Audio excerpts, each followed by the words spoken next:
com a graça de nosso Senhor Jesus. Já encrenca, todo mundo gosta de assistir, né? Para mim é uma alegria, irmãos, participar com os irmãos mais uma vez deste evento que é ousado, na verdade, né? Existe hoje o politicamente correto e agora já tem também o religiosamente correto. Não falar de ninguém, não falar de nada, e ainda diz que consegue pregar o evangelho assim. E que Deus abençoe a congregação do JMC por aprovar esse tema específico, né? Então é a continuação do primeiro semestre do ano passado, né? E que Deus possa te dar o talento de entender, né, bem as coisas que foram apresentadas aqui durante a semana. Abra, por favor, aí sua Bíblia, na carta aos Colossenses, para que nós possamos introduzir aqui aquilo que iremos falar. Mais uma vez, para mim, uma honra, em especial o reverendo Onésio, né, que tem um material sobre as Testemunhas de Jeová, bem extenso. Então, o reverendo Onésio, não está o senhor permitido fazer perguntas no fim, por favor. E Deus abençoe, né, o seu trabalho me edificou muito, tá? Qualquer semelhança aqui é plágio, tá bom? Colossenses capítulo 2, versículos do 8 ao 10. Eu convido os irmãos a lerem, por favor, esse trecho. Cuidado, Colossenses 2, do 8 ao 10. Eu não falei? Colossenses 2, do 8 ao 10. Todos juntos, por favor. Cuidado que ninguém vos tenha a enveredar com sua filosofia e vãs sutilezas, conforme a tradição dos homens, conforme os rudimentos do mundo, não segundo Cristo, conquanto nele habita corporalmente toda a plenitude da divindade. Também nele estáis aperfeiçoados. Ele é o cabeça de todo principado e potestade. Amém. Irmãos, o apóstolo aqui adverte a respeito do perigo de sermos enganados, né, pelos rudimentos do mundo, raciocínios filosóficos, procedimentos e cosmovisões que possam, de alguma maneira, ter por base não Cristo, qualquer outra coisa, não Cristo, em que habita toda a plenitude da divindade. Então, se nós temos um Senhor tão completo, tão sábio, tão cheio de riqueza, aonde nós vamos buscar sabedoria? É essa a argumentação dele. Infelizmente, muitas religiões, não percebendo isso, têm produzido as suas heresias, têm produzido as suas igrejas, as suas religiões. E hoje, irmãos, iremos tratar do assunto em foco aí, que é a respeito dessa religião muito conhecida, Testemunhas de Jeová. As Testemunhas de Jeová geralmente são conhecidas por duas coisas básicas. Uma é que acorda o povo aos domingos na parte da manhã, né? Então todo mundo sabe que as Testemunhas de Jeová estão lá. Eu conheci um presbítero muito sábio que ele disse que crente que não vai na escola dominical recebe como castigo a visita das Testemunhas de Jeová. E também nós temos o escândalo que sempre está aí na mídia, que é o assunto do sangue, não é verdade? Então esses dois assuntos fizeram com que as Testemunhas de Jeová se tornassem conhecidas no mundo inteiro. Então hoje eu tentarei passar para os irmãos algumas informações a respeito dessa religião. Vou usar exclusivamente os seus escritos. Eu não vou citar aqui nenhuma de nossas autoridades teológicas, históricas. O meu esforço será apenas usar os seus escritos para tentar mostrar aos irmãos, apenas com a base bíblica, uma reflexão simples de que essa religião incorre em erros realmente sérios, né? Nós vamos caminhar aqui e antes eu acho que nós podemos aqui colocar algumas ideias. Antes de falar da seita propriamente dita, eu tenho 2 slides aqui para falar com os irmãos. O primeiro é esse. Para evangelizar alguém de uma seita, você precisa saber em que ele crê. e como ele acredita. Né? O que ele perderá se deixar de ser daquela religião. Então é muito fácil você virar, eu mostrei a verdade para aquele fulano, mas ele não sai de lá. Ele é cabeça dura. Mas, irmãos, às vezes tem muita coisa que a pessoa vai perder. Então não é simples a decisão. Mesmo nesse caso, encarando a verdade, pode custar família, pode custar história. Então não é da noite para o dia que às vezes a pessoa, num confronto com a verdade, vai tomar uma decisão. Então temos que pensar, nos colocar um pouco no lugar deles. Não o acuse de pai da mentira. Né? Isso daí rapidamente... recebi em casa os testemunhos de Jeová e falei para ele que eles são os falsos profetas, filhos de Satanás, e eles vão embora. Mas quem que não vai com isso? Não é? Então, pense que ele é vítima do engano. A evangelização, aqui vem, irmãos, uma opinião minha, a evangelização comum geralmente não logra êxito. É necessário confronto doutrinário. Não tem jeito. Um pesquisador dos Mormons, ele diz assim: não diga para um mormon aceitar a Cristo, como é comum entre os evangélicos, né? Porque ele vai dizer que ele aceita Cristo. Mas qual Cristo que ele aceita? O que é produzido em sua religião. Então, se você achar que falar para um testemunho de Jeová, Jesus te ama, ele vai dizer, lógico que ele me ama, eu sei disso. Ele morreu por você, eu também sei nisso, eu creio nisso. Então, o que eu quero dizer para os irmãos que é necessário, sim, o confronto doutrinário não adianta. Um pecador que está moralmente destruído não é o mesmo pecador que está enganado teologicamente. Precisa trabalhar aqui, irmãos. E muitas vezes tem irmãos que não querem e não têm disposição. Demonstrar amor acima de tudo, irmãos. As testemunhas de Jeová geralmente são pessoas maravilhosas, tanto quanto qualquer outro grupo religioso aí. E é até bom dizer aqui algo, né? Se você maltrata uma testemunha de Jeová, ele vai lembrar que Jesus disse que quando as pessoas o maltratassem, é porque eles estavam com a verdade. Então não faça isso. Né? Tem outros que dizem assim, chama ele para orar que ele sai correndo. Irmãos, ele encara que o seu Deus é falso. Como que ele vai orar com você? Você permitiria um pai de santo orar por você? Não. Então é assim que a testemunha de Jeová te encara. Se você chamar ele para orar, ele não vai aceitar, ou pode ficar quieto. Então, tome cuidado com esse tipo de abordagem que não vai ajudar muito. Eu estou dizendo sobre o testemunho de Jeová, mas em especial qualquer outro grupo. E estudar bem a Bíblia, viu, irmãos? Teologia sistemática e orar. É lamentável que às vezes nós vemos crentes, e aqui vai o meu recadinho, tá? Cita Calvino, cita Rod, cita Bavinck, cita todo mundo, mas não sabe citar um texto bíblico. Eu quero dizer para os irmãos que esses são autoridades para nós, não é para fora. E, aliás, eles autoridades nenhuma são, na verdade. Então, conheça a Bíblia, recite a Bíblia, leia a Bíblia, mas lê mesmo. Porque as testemunhas de Jeová e tantos outros, eles leem a Bíblia. Do modo deles, decoram. Do modo deles, mas eles leem. E aí chega você e fala, olha, lá no século tal, o teólogo reformado tal disse isso. Ele já encara todo o nosso sistema enganado, mentiroso. Você só citou mais um mentiroso para ele. Então tome cuidado, é a escritura que você deve conhecer. E bem, teologia sistemática, geralmente a avaliação que as seitas fazem de nossas crenças são equivocadas. Não é aquilo que realmente queremos, só que eles dizem que é assim. Tá? Então, mais uma dica aqui, como conhecer uma seita, né? E agora, hein? O que é isso aí? O que é uma seita? Vamos relembrar um pouco aqui de um assunto. Qual é o conceito do grupo a respeito do... O que você está lendo aí? SBT. Irmãos, isso aqui é só para você lembrar, eu tenho certeza que você nunca mais vai esquecer a hora que vê isso daqui na TV. Tá? Esses 3 aspectos aqui, irmãos, são aqueles que eu considero essenciais para identificar uma seita.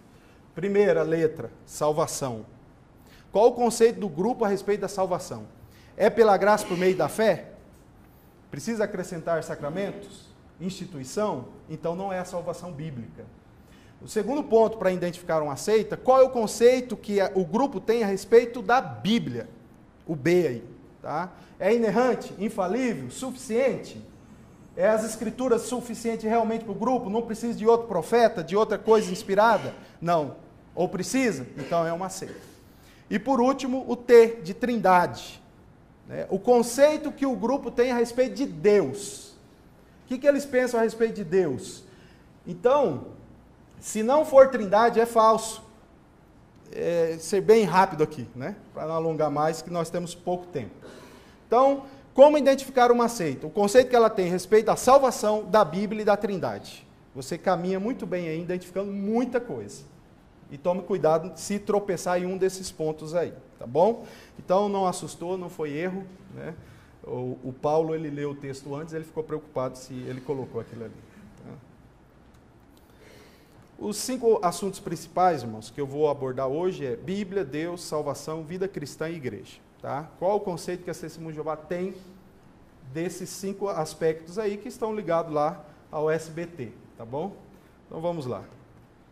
Algumas observações históricas. Isso daqui é até conhecido. A maioria das pessoas sabem que a Testemunha de Jeová foi fundada por Russell, que viveu aí entre esses anos, 1852 a 1916, um período de desenvolvimento de 1870 a 79. Ele nasceu o quê? Presbiteriano, tá? Depois ele se afiliou ao congregacionalismo, também abandonou a fé. Depois, irmãos, quando ele abandonou a fé, ele recebeu influência de adventistas, em especial sobre cronologia, mortalidade da alma, inferno e rejeição dos credos e da teologia clássica. O Russell, ele começou a se alienar totalmente dos grupos cristãos e se apegou a isso.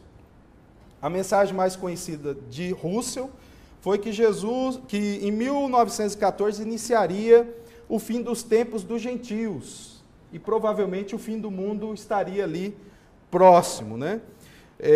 Mas como aconteceu com os adventistas, 1914 veio e Jesus não voltou. E aí as Testemunhas de Jeová deu uma reformulada no ensino de 1914 e hoje, 1914 é a data que Jesus se tornou rei. Tá? Então nós estamos fazendo o centenário de Cristo, né? Não é para dar risada, gente. 1º de outubro de 1914, eu quase confundi a data dos adventistas aqui. Jesus se tornou o rei do reino messiânico celestial para as Testemunhas de Jeová. Entendeu? No dia 1º. Ele foi entronizado como rei. Então, as Testemunhas de Jeová têm essa data como importante, embora no passado foi um furo profético, né? Com o tempo, os seguidores, que eram os estudantes da Bíblia de Russell, eles mudaram quase toda a doutrina de Russell, remarcando outras datas e novas doutrinas. O nome oficialmente foi adotado em 1931, antes eram estudantes da Bíblia, desde 1931 esse grupo aí passa a identificar, por quê? Russell morreu e vários grupos começaram a se ramificarem ali daquilo que ele havia pregado e ensinado. Um desses teve um líder forte, que é o Rutherford, e esse assumiu o poder das gráficas da Torre de Vigia, e como havia muitos estudantes da Bíblia, ele batizou um de Testemunhas de Jeová no ano de 1931. E aí esse grupo é o que mais criou força e corpo com o tempo, os demais foram desaparecendo. Ainda hoje existe um ou outro desses grupos, mas muito enfraquecidos. Então as Testemunhas de Jeová nasce realmente nessa força de Rutherford, que era um camarada de caráter muito forte, e nós vamos falar algumas coisinhas a respeito dele. E por último aí, quase 8 milhões de membros em 239 países atualmente, né? E eles possuem hoje os maiores centros gráficos do mundo. Nenhuma editora chega perto das gráficas das Testemunhas de Jeová. Nenhuma, tá? Então, essa é algumas características históricas aí de sua identidade, né? Vamos lá, irmãos. A liderança TJ ensina que a Bíblia é a palavra inspirada de Deus, suficiente e inerrante. As Testemunhas de Jeová creem nisso. Só que é o seguinte, somente a tradução do Novo Mundo é a versão fiel das Escrituras, tá? Outras são corrompidas e só são citadas positivamente quanto concordam com a versão deles. Então, quando você vê uma testemunha citando outras Bíblias, é porque está concordando com a tradução Novo Mundo. Não concordou, é uma tradução errada. Então, Bíblia é inspirada? Mas apenas a versão do Novo Mundo é a versão fiel. Isso significa que, se você quer a Bíblia inspirada, você tem que ter em mãos a tradução do Novo Mundo. E por último, só é possível, agora é isso daqui, irmãos, só é possível entender a verdade, né, bíblica com a ajuda e auxílio da liderança TJ. Qual é a liderança TJ? Internamente, eles têm uma nomenclatura bíblica, né, conforme aparece na tradução deles, que é o escravo, fiel e discreto. Escravo, fiel e discreto. Quem é o escravo, fiel e discreto? Hoje é o corpo governante. O corpo governante é um grupo de homens que governa desde Brooklyn, Nova York. Tudo que esse Testemunho de Jeová pode pensar, crer ou praticar, é o corpo governante que decide. Tudo. Tudo. Tá? Vamos, mais adiante nós vamos falar um pouco disso. O livro Proclamadores do Reino, irmãos, é um livro de história das Testemunhas de Jeová. Agora, olha um fato curioso. As Testemunhas de Jeová existem desde 1870, adotaram o nome em 1931, mas o crescimento maior deles é quando eles lançam a tradução do Novo Mundo. Então, perceba. Quando a tradução do Novo Mundo, da Bíblia, aparece nas mãos das Testemunhas de Jeová, de casa em casa, o número de membros aumenta. Isso demonstra que as outras Bíblias causavam dificuldade para o grupo. Então é um fato, é um número que nós temos, né? O Proclamadores do Reino confirma isso. E eles pregam constantemente com a tradução do Novo Mundo. É hábito da Testemunha de Jeová acabar tirando a Bíblia da mão das pessoas e colocando a tradução do Novo Mundo, porque a tradução do Novo Mundo, obviamente, contém as suas doutrinas.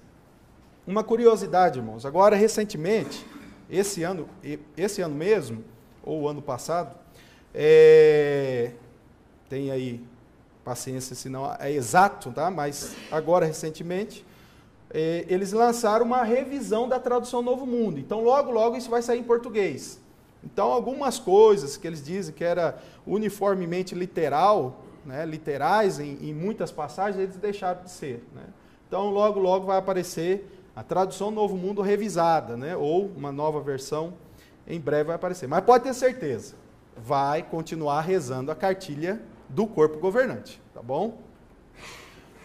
Tradução Novo Mundo, irmãos. Eles vertem o nome de Deus. Quem aqui já viu a tradução percebe que o nome Jeová está lá, em especial no Velho Testamento, porém também eles colocam no Novo Testamento o nome Jeová. Então você encontra no Velho Testamento Jeová, que é a tradução do nome de Deus que aparece, que nas nossas versões está em maiúsculo o Senhor, né? Eles traduzem Jeová, assim como a versão brasileira.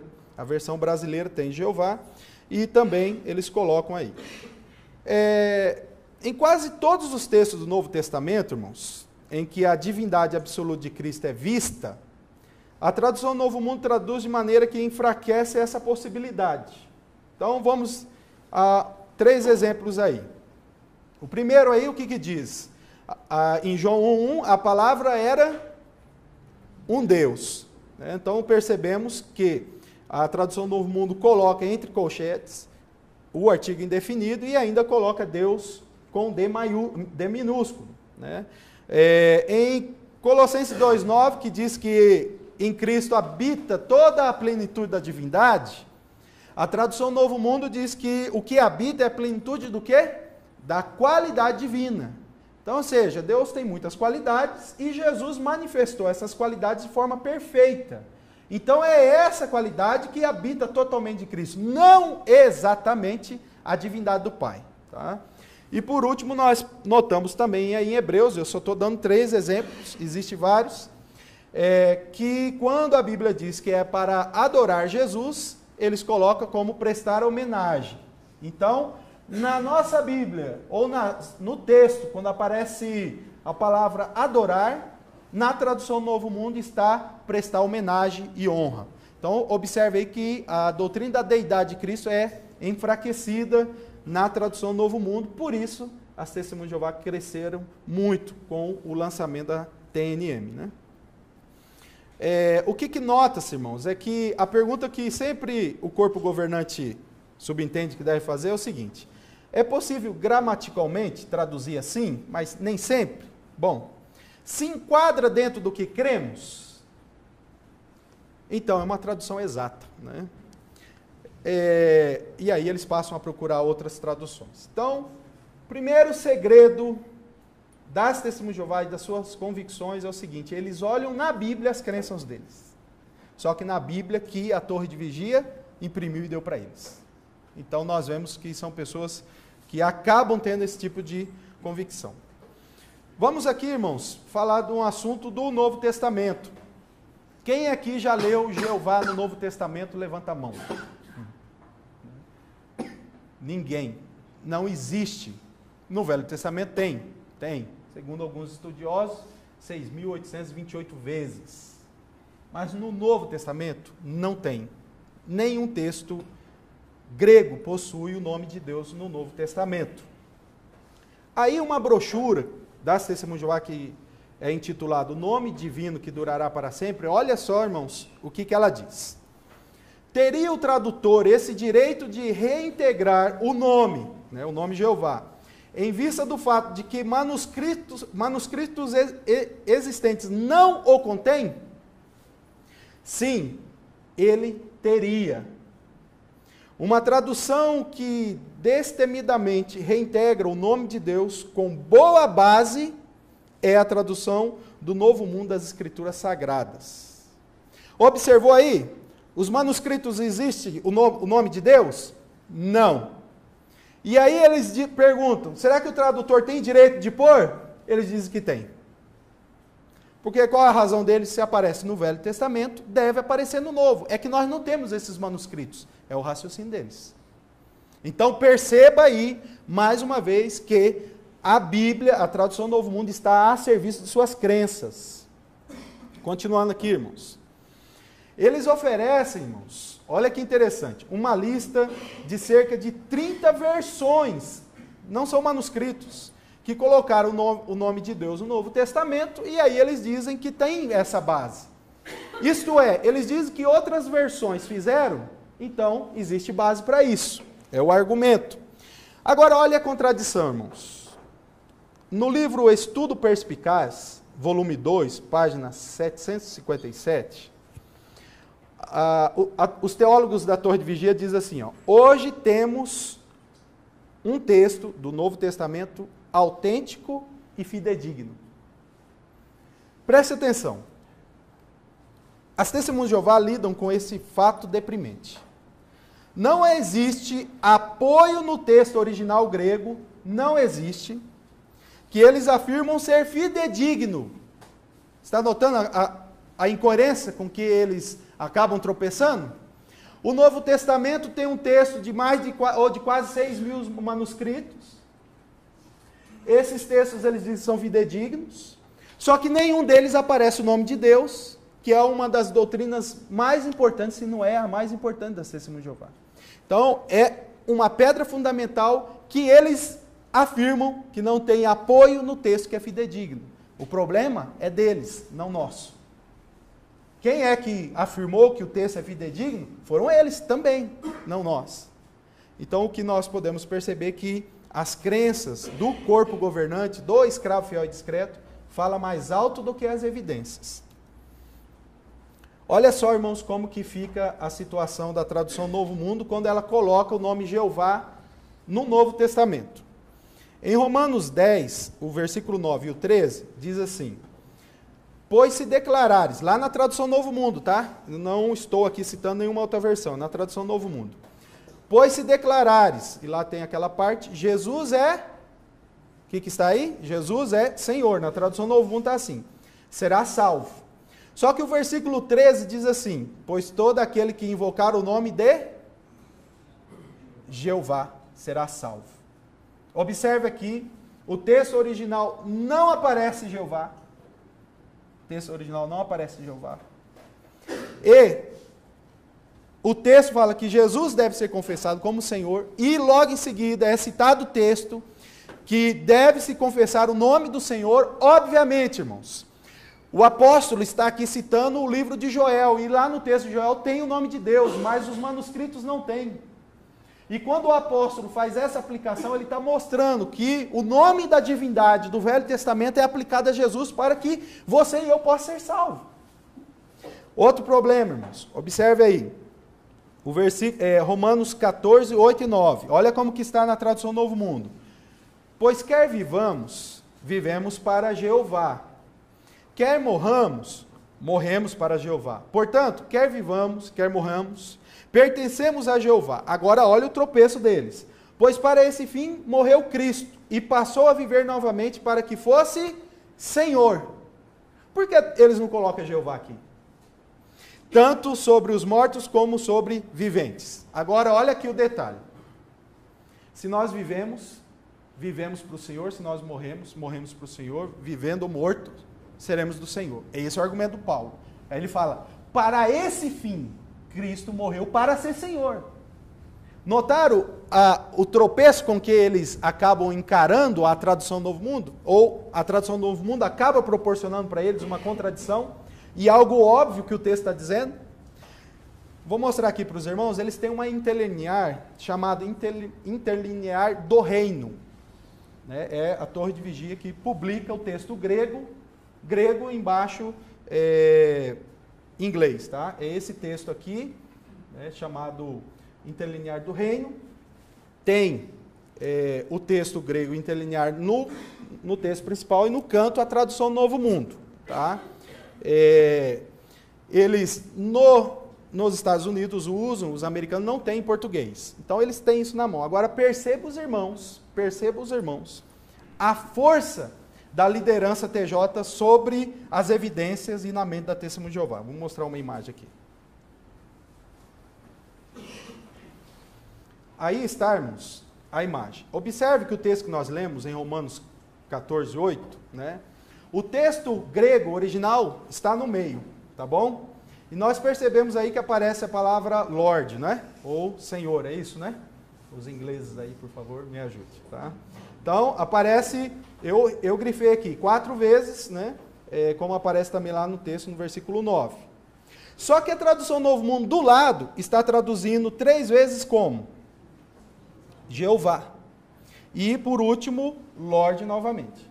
Observe, a Testemunha de Jeová, o americano, ele tem na mão uma evidência do texto que o nome Jeová não está no Novo Testamento. Ele tem.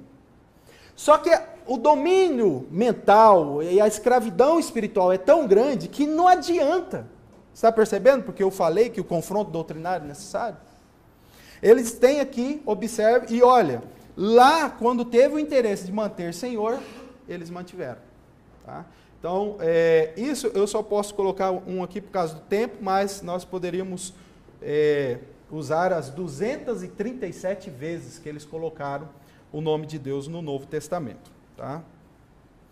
Outra coisa, irmãos, quem interpreta a Bíblia para a Testemunha de Jeová? Quem é que interpreta? O corpo governante ou o Espírito Santo? O que você acha? Então vamos lá, em uma sentinela de 68 eles disseram, a Bíblia é um livro de organização e pertence à congregação cristã como organização, isto é, as Testemunhas de Jeová. Não há indivíduos, não importa quão sinceramente creiam poder interpretar a Bíblia. Por esta razão, a Bíblia não pode ser devidamente entendida sem ter presente a organização visível de Jeová, isto é, o corpo governante. Aí, só para brincar um pouco, a minha pergunta no fim, soa ali algo parecido? Lá pelas bandas de Roma, não é?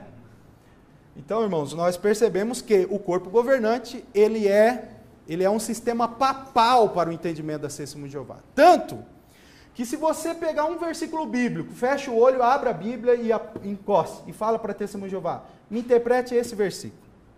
sabe o que ela vai fazer? Ela vai consultar no índice de publicações, ver o que o corpo governante diz sobre aquele texto para depois te falar.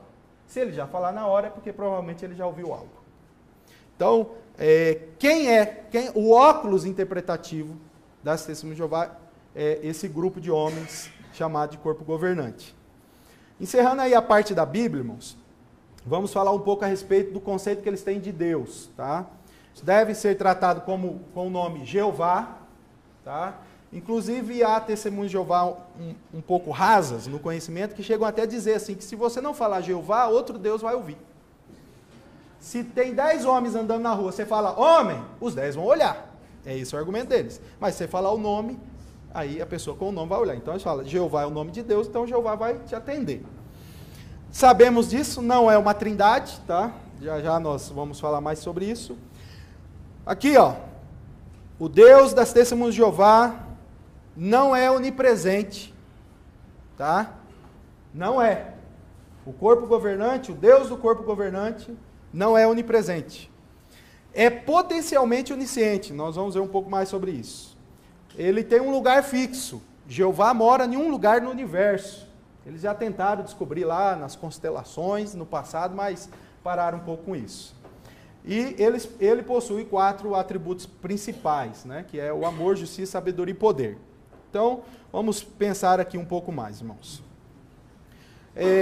Sobre Jeová, irmãos, os irmãos que têm estudado ou já perceberam, sabe que provavelmente o nome de Deus, né, era pronunciado de outra maneira. Se perdeu, não se tem certeza. Há os que lutam por Yahvé, Javé. Jeová é uma proposta híbrida, né? E que não há tanta base no hebraico. Alguns dizem que não há base nenhuma. Mas, de qualquer forma, o livro Raciocínios, o que é o livro Raciocínios, irmãos? É o manual de evangelização da Testemunhas de Jeová. Né? Eles têm resposta para tudo aqui que você imaginar, está aqui. Tá? Então, nesse manual, eles dizem que usam Jeová porque é a mais prontamente reconhecida. Isso é, tradição. Nós sabemos que o nome Jeová foi, né, na tradição protestante, os reformadores colocaram, mas é um pouco antes, né? É uma forma tradicional, mas não é exata. Né? Não é exata, mas as Testemunhas de Jeová, mesmo assim, insiste que nós vamos ser salvos por usar o nome não exato, Jeová. Né? Esse, mais uma vez, é problema deles, não é o meu nem o dos irmãos. A Trindade é a doutrina mais diabolizada entre as Testemunhas de Jeová. Então, uma brochura muito polêmica, de nome Deve-se Crer na Trindade, diz assim, ó, assim, adorar a Deus segundo os seus próprios termos significa rejeitar a doutrina da Trindade. Então, existem inúmeras citações semelhantes e piores, e onde eles dizem claramente que a doutrina da Trindade foi inventada pelo diabo, é desvio, e enfim, a doutrina da Trindade é a pior doutrina, né, que as Testemunhas de Jeová geralmente criticam. Vamos lá, irmãos, para as provas daquilo que eu acabei de citar. No Estudo Perspicaz, irmãos, é uma enciclopédia que eles têm de 3 volumes, tá? De A a Z da Bíblia, né? Então eles dizem lá, ó, o verdadeiro Deus, é eu que estou dizendo isso aí, irmãos? O verdadeiro Deus não é o quê? Onipresente, porque se fala dele como tendo localização, tá? Então tá aí a prova, Jeová não é onipresente, deles, tá? Então o Deus das Testemunhas pode saber todas as coisas se ele sintonizar ou acessar o que deseja saber. Irmãos, todos aqui conhecem o teísmo aberto, né? Chamado também teologia relacional, é isso, né? Teísmo aberto. Essa ideia nasceu lá com os socianos, né? E hoje tem agradado muito os humanistas. As Testemunhas de Jeová têm o mesmo conceito.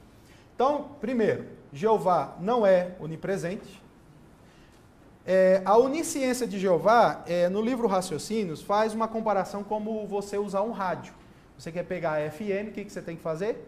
Sintonizar. Na época que esse livro foi escrito, não tinha internet, se fosse escrito hoje, escrever, acessar. Então, mais ou menos assim, se Jeová quiser saber que nós estamos falando mal dele agora, ele vai precisar se interessar em sintonizar agora aqui no JMC, que nós estamos falando mal dele. Você está entendendo? Ah, irmãos, mas isso sou um pouco pesado, a ironia. Mas, irmãos, pior ironia é o que fizeram com Deus. Tá? Porque eles dizem que Deus só pode saber todas as coisas se ele se interessar em saber. Então, nesse momento, pode ou não pode.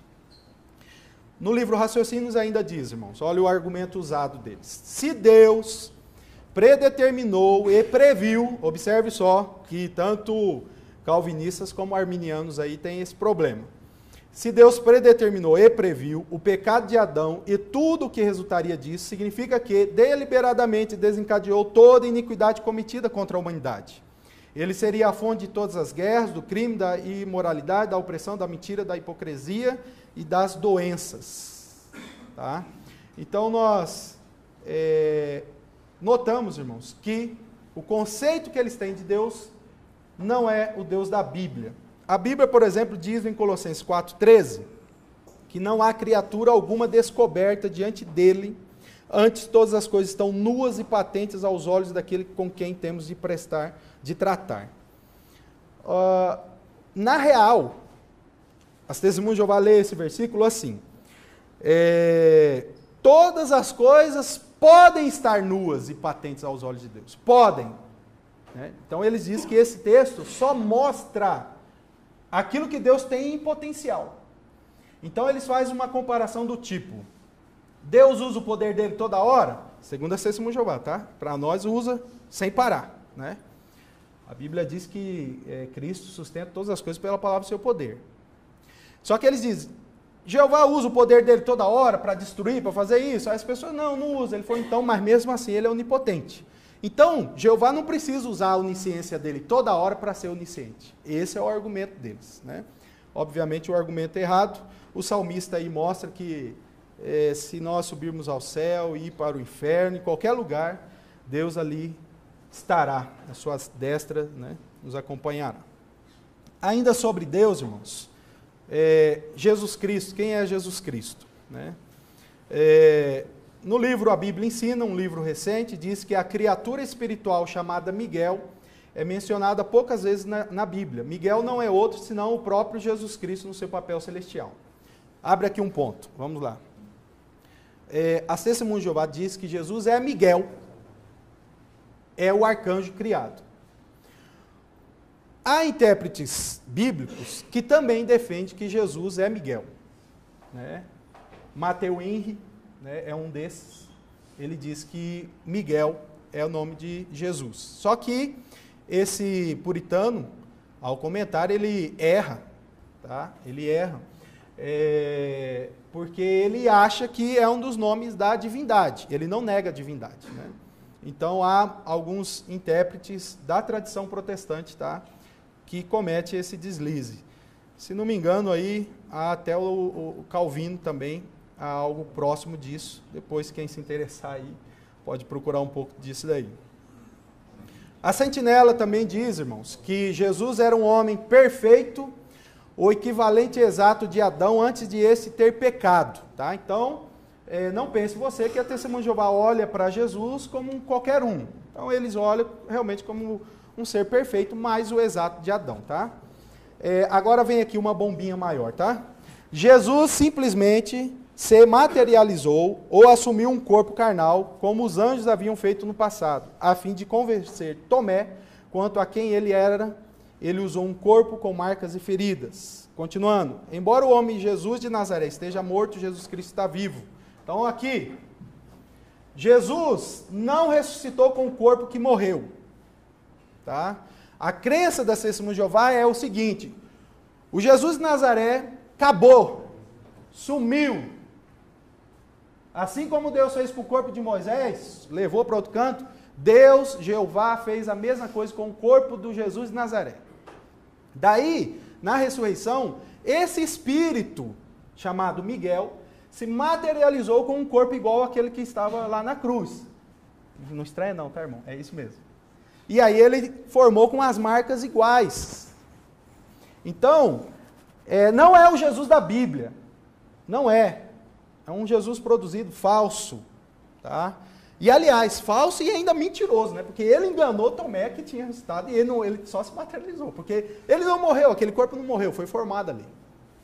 Então, irmãos, este é o conceito que eles têm a respeito de Jesus. Além do que, eles também dizem que o período, né, terminou em outubro de 1914. Naquele tempo, terminaram os tempos designados das nações e Jesus Cristo foi empossado Rei Celestial de Deus.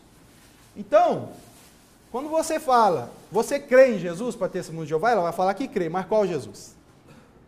Você está anotando? Você precisa enxugar esse Jesus daí, não precisa? Precisa mudar. Então, o confronto doutrinário é necessário, irmãos, indiscutível. Né? Só alguns textos, irmãos, para mostrar o equívoco deles, né? E eu vou mostrar aqui na tradução do Novo Mundo, tá? Eu mostrei no início que os textos que mostram a divindade de Jesus, a tradução do Novo Mundo fez um jeito de dar uma acoplada nele, né? Mas eu vou citar texto para os irmãos que a tradução do Novo Mundo não pôde fazer nada.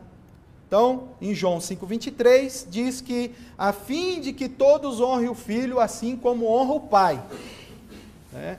Quem não honrar o Filho, não honra o Pai que o enviou. Então, o texto aí mostra que este anjo, esta criatura deve ser honrada igual a Jeová Deus. Eles não percebem que não existe isso. Se Jesus não for Deus igual e com o Pai, isso daqui é uma idolatria. É uma afronta à pessoa do Pai. O outro texto, irmãos, é quando Tomé vê Jesus ressurreto e ali diz, Senhor meu e Deus meu, né? Ele toca, né? E o texto original, irmãos, aparece o artigo, né? O Senhor de mim e o Deus de mim. Só que nesse caso a tradução Novo Mundo suprimiu o artigo que aparece lá em João, tá? Lá em João, nós vemos aí, ó, no princípio era a palavra e a palavra estava com o Deus, está assim na tradução Novo Mundo.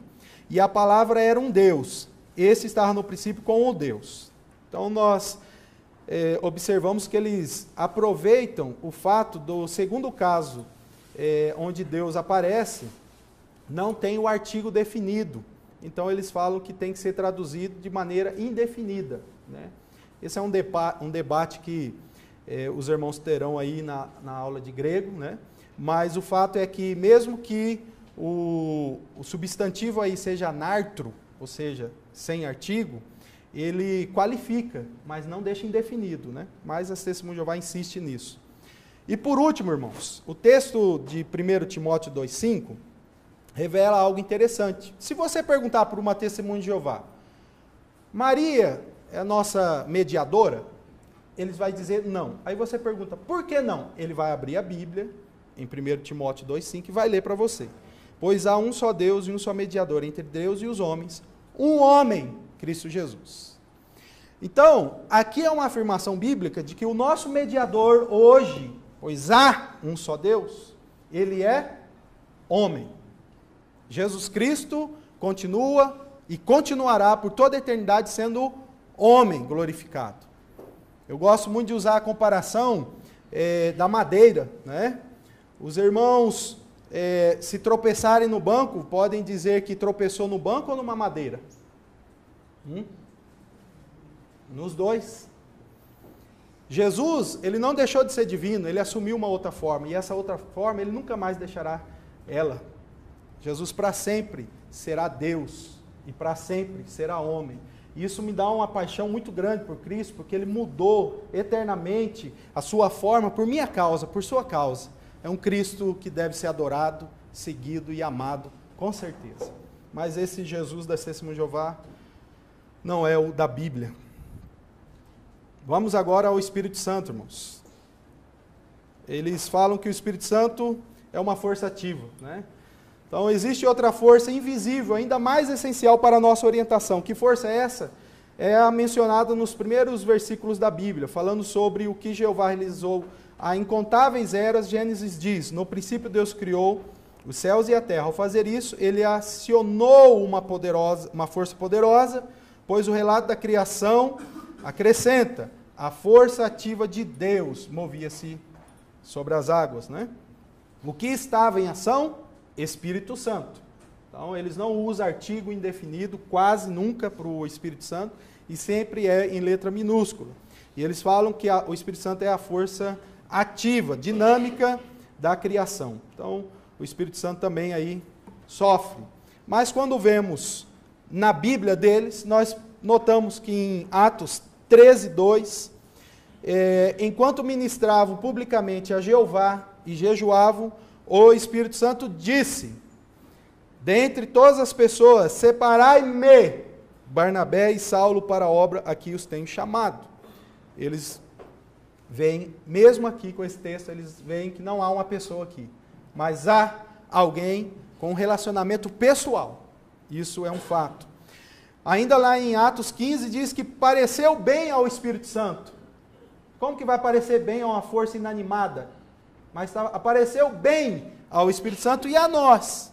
Ou seja, se pareceu bem a nós, é porque nós temos a capacidade pessoal e intelectual de nos confrontar com os fatos.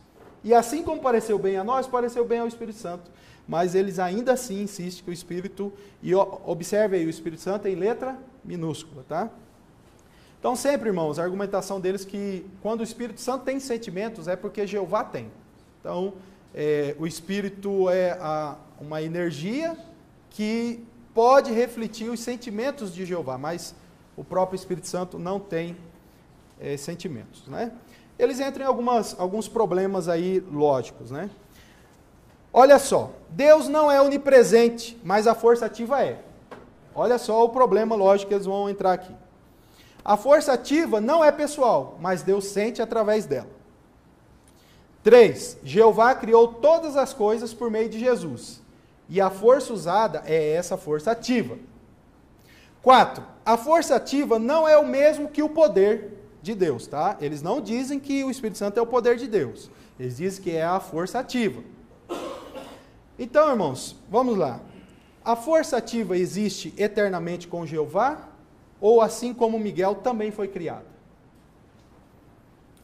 A força ativa também foi o instrumento para criar o arcanjo Miguel? Porque já que ele criou todas as coisas por meio da força ativa, o arcanjo Miguel, que veio a ser Jesus, foi também obra da força ativa? Então, esses são problemas que, obviamente, eles não vão pensar muito, né? E nós podemos tentar aqui argumentar com eles que há um problema bíblico nisso, né? Porque ou Jeová criou todas as coisas por meio de Jesus ou por meio do Espírito Santo, e esse Espírito Santo, pelo que tudo indica, é mais poderoso do que o próprio Jeová, já que ele é onipresente e Jeová não é. Então há alguns problemas aí que os irmãos podem com o tempo desenvolver. Sobre salvação, irmãos, então o argumento deles a respeito da salvação são vários fatores, tá? Conhecer as verdades que a organização de Jeová prega. Então, primeira coisa, para começar a ser salvo, você tem que receber um livro deles e começar um estudo com eles, para você começar a saber das verdades da organização. Trabalhar com os ungidos de Jeová, daqui a pouco você vai assustar um pouco isso, que é a liderança. Então, para esses, olha só, o sacrifício de Cristo abre a oportunidade para serem salvos mediante a obediência, agora e no milênio e em toda a eternidade, caso permaneçam fiéis. Tá, vamos desenvolver mais isso aqui? Salvação escatológica. Haverá dois grupos, os 144.000, com quem Cristo fez um novo pacto e que reinarão com ele no céu, e as outras ovelhas, que inclui a grande multidão que sobreviverá ao Armagedon. Quem aqui já viu nas revistas da Testemunho de Jeová aquele paraíso? Todos nós já. Então, eles entendem que os salvos vão habitar na terra, mas dos salvos, 144.000 vão morar no céu. Esses serão reis com Cristo, com quem Cristo fez o pacto para ir para o céu. Eles dizem, irmãos, que os 144.000 são só eles os filhos de Deus. Então, quando uma testemunha de Jeová vai na sua casa, o conceito dela é que ela não é ainda filha de Deus. Eles dizem que eles são amigos de Jeová. Eles não são filhos de Deus. Eles dizem que os filhos de Deus são apenas os 144.000. É essa religião que quer oferecer às pessoas. Que as pessoas venham a acreditar que não são filhos de Deus. As outras ovelhas são beneficiárias desse novo pacto com os 144 mil, mas só serão filhos de Deus após o teste final do milênio. Tá? E ainda tem que esperar o milênio, os 1000 anos. Não existe nem existirá tormento eterno, ou seja, não tem inferno para a testemunha de Jeová, muito menos imortalidade da alma, como nós já mencionamos. O texto de Mateus 24, 45 diz: quem é realmente o escravo fiel e discreto? Ou seja, significa o corpo governante. A quem seu amo designou. Aí eles dizem que a torre de vigia foi escolhida por Jesus no ano de 1919. Tá? No ano de 1919, eles têm um cálculo lá que não vai dar para explicar agora, tá, irmãos? Senão vamos demorar muito. Mas eles dizem que nesse ano Jesus rejeitou toda a cristandade e escolheu a torre de vigia para ser os seus representantes na terra. Então aí o texto que eles dizem que é aplicado à liderança deles. Agora, irmãos, esse texto aí quem conhece? E o rei lhes dirá em resposta: deveras, eu vos digo, ao ponto que eu fizestes a um dos mínimos desses meus irmãos, os ungidos, a mim eu fizeste. Preste atenção aqui. Sabe esse texto? Eu li aqui na tradução Novo Mundo, provavelmente você lembra dele. Correto? Eles dizem que aqueles pequeninos ou mínimos de irmãos é o corpo governante. E porque as pessoas lá na parábola fez bem aos seus irmãos pequenininhos, ao corpo governante, eles serão então salvos. Ou seja, o conceito de salvação da Testemunha de Jeová é o seguinte: eles estão trabalhando na organização de Jeová porque os líderes da organização de Jeová são os ungidos de Jeová que Jesus escolheu para ser rei. Então, já que eles estão juntos, eles vão ser beneficiados porque eles ajudaram os 144 mil. Este é o conceito que eles têm de salvação. Vamos continuar aqui, irmãos, talvez provando aqui, para não ter um probleminha que a gente teve no ano passado, né, reverendo Ageu? Então, ó, a sentinela diz, ó, Jesus referiu-se a esse novo pacto na noite anterior à sua morte. Presta atenção aqui, irmão, fazem todos os cristãos parte desse novo pacto? Não. Que dizer dos que viverão na terra sob o governo do reino de Cristo? Esses são beneficiários do novo pacto. Ou seja, hoje existe quase 8 milhões de testemunhos de Jeová. Desses, apenas 13 mil dizem que faz parte dos 144 mil. Todo o restante foi beneficiado, mas não são filhos de Deus, e nem foi com eles que Cristo fez o pacto, e Cristo não é nem mediador deles. Tá? Esses são o mediador da multidão que vai viver na terra. Tem algum problema de salvação e teológica aí? Tá? Vamos continuar aqui, irmãos.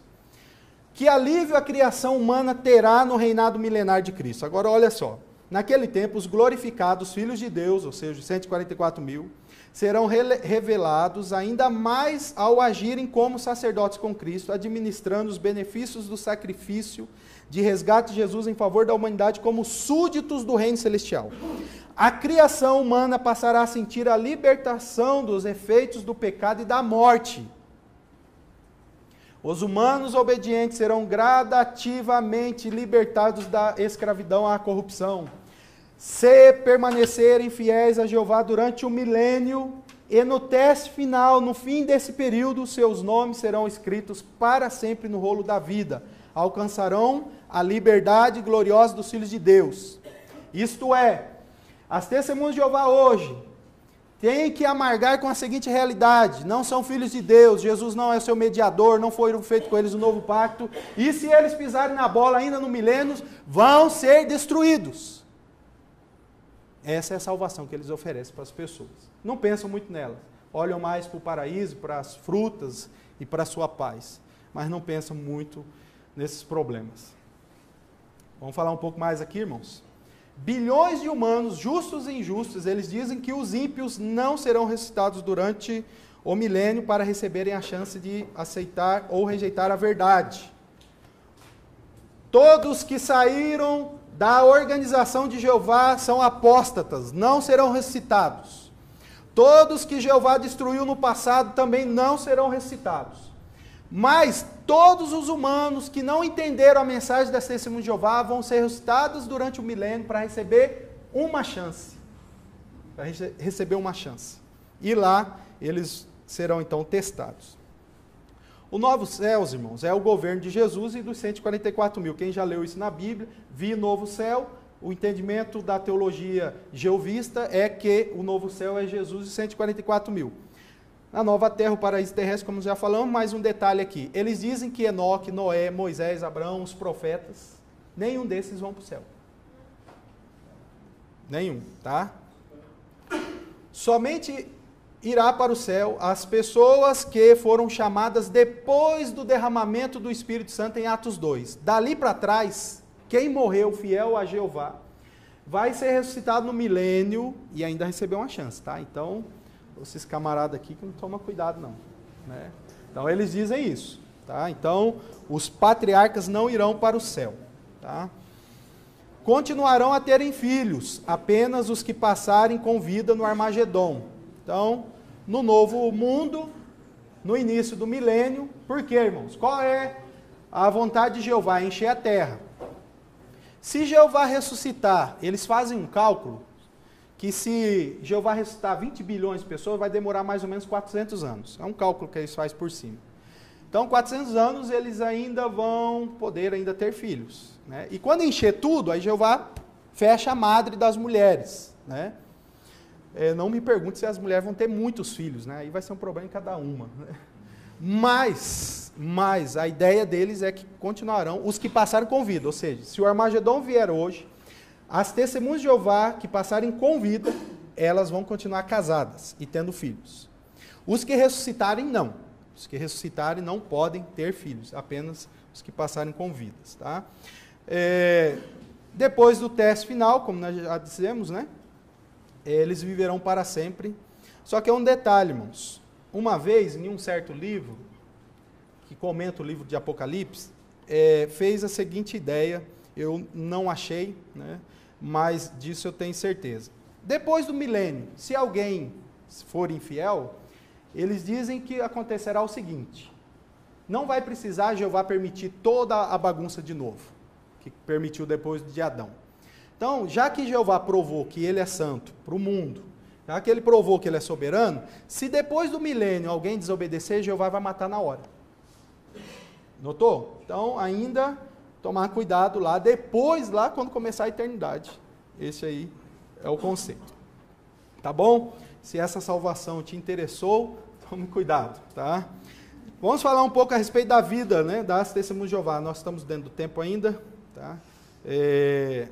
As testemunhas de Jeová, irmãos, não comemoram Natal, Ano Novo, aniversários, né? São todos considerados pagãos. Eles não servem o exército, não votam, não se envolvem na política, não recebem doação de sangue, também não doam, né? Eles levam os padrões morais cristãos bem a sério, né? E os da organização também. Então, não raro, você dificilmente verá uma testemunha de Jeová cometendo erros, né, morais por aí. Não raro eles são bem fiéis aos padrões que eles reconhecem como cristãos. Obviamente, irmãos, padrão cristão é aquele que a organização diz que é, né? Então, geralmente são pessoas fiéis, exemplares na sua comunidade. Pensando aqui, irmãos, eles usam alianças, dão flores a enlutados e dizem que mesmo que esses costumes nasceram com concepções supersticiosas, hoje não mais possui essa conotação. É interessante isso. Então veja, eles falam que nós estamos na religião falsa e vamos ser destruídos no Armagedon, porque nós comemoramos Natal, que nasceu no paganismo, porque nós comemoramos o Ano Novo, que nasceu no paganismo, que nós comemoramos aniversário, que nasceu no paganismo. Seremos destruídos por causa disso. Só que eles usam aliança e dão flores para as pessoas enlutadas. Isso daí também nasceu no paganismo. E aí o que o corpo governante decide? Eles dizem aqui, ó. É verdade que o fato de um objeto padrão ou costume ter raízes ou similaridades com antigas religiões falsas não significa necessariamente que sejam inadequados a um adorador verdadeiro, TJ. A aliança de casamento já teve significado religioso. No entanto, a maioria das pessoas hoje considera as alianças apenas como sinal de que a pessoa é casada. Isto é, o corpo governante disse sim para a aliança e não para o aniversário. Alguém aqui comemora aniversário para adorar a pessoa? Quem? Então, observe que o 2 pesos e 2 medidas aí é a gosto do corpo governante. É eles que dizem, é eles que falam. Tudo, irmãos. Por isso que eu disse que toda a vida da Testemunha de Jeová é estabelecida, modelada, calculada e repreendida pelo padrão do corpo governante. Eles não servem o exército por causa do texto de Isaías, né, 2,4, que diz que não aprenderão mais a guerra. Eles, quando leem aí o texto de Romanos, né, que fala sobre as autoridades, eles dizem que essa é uma autoridade relativa, mas mesmo assim não autoriza o cristão usar arma. Então, a Testemunha de Jeová não pode ser policial, não pode trabalhar com alguma arma, não pode servir o exército por causa do texto de Isaías, mas o texto de Romanos eles não levam em consideração nesse assunto. Eles dizem que é uma autoridade relativa. O que eles desconsideram é que o texto de Isaías mostra que a igreja, o povo de Deus no mundo inteiro, não seria mais um povo político armado para levar o evangelho a outras pessoas. Sabemos que houve erros disso, mas a Bíblia não ensinou assim. Incoerência, irmãos, na transfusão de sangue. Irmãos, nós sabemos que eles não aceitam transfusão de sangue. Só que é o seguinte, veja o que está em negrito aí na citação do Sentinela. Contudo, o fato de o sangue atualmente poder ser processado em 4 componentes primários e em frações desses componentes tem gerado novas questões. Ao decidir se deve ou não aceitar a tais, o cristão não deve pensar apenas nos possíveis benefícios e riscos médicos. Isto é, o corpo governante diz para a Testemunha de Jeová, olha, o sangue tem 4 componentes primários. E hoje a medicina está, então, diluindo eles, separando eles. Desses componentes primários, tem algumas vitaminas, que pode ser esta vitamina que o hospitalizado precisa. Aí o corpo governante disse para a Testemunha de Jeová, receber isso daqui é ao seu gosto. Receber o sangue não pode, é expulso. Receber o sangue fracionado, pode. É algo confuso, irmãos. Então, eu pergunto aqui no fim, se a transfusão de sangue é um sério pecado, como eles dizem, podemos concluir que um pecado fracionado é permitido? Então vamos lá, roubar um carro por partes não é roubo? Então você foi lá no seu vizinho, pegou a roda, no outro dia pegou a porta, no outro dia levou o motor. Irmãos, não tem. É lógico, é óbvio. Só que é o seguinte, o corpo governante disse, isso pode. É o que eu estou insistindo, irmãos. O corpo governante tem um domínio na vida das Testemunhas de Jeová. Tá? Igreja, tá? Nós já estamos caminhando aqui para alguns pontos bem sérios aí para os irmãos. Né? Eles dizem que a única igreja verdadeira é a organização das Testemunhas de Jeová, foi escolhida por Deus em 1919, não tem nenhuma outra igreja, o resto tudo é Babilônia, tudo, tá? Não salva nada. Então, possui um governo, eu chamo aqui de torrecrático, tá? Porque é a torre de vigia que comanda tudo na vida deles, tá? Então, tudo, há alguns fatos meio bem complicados na maneira com que eles dominam a vida deles. A exclusão tem como elemento o total ostracismo, nem bom dia para os que saem da organização. Um simples oi a um desassociado pode significar sua própria desassociação. Não estou aqui exagerando, por favor, tá? É isso mesmo, mais um pouco. Se você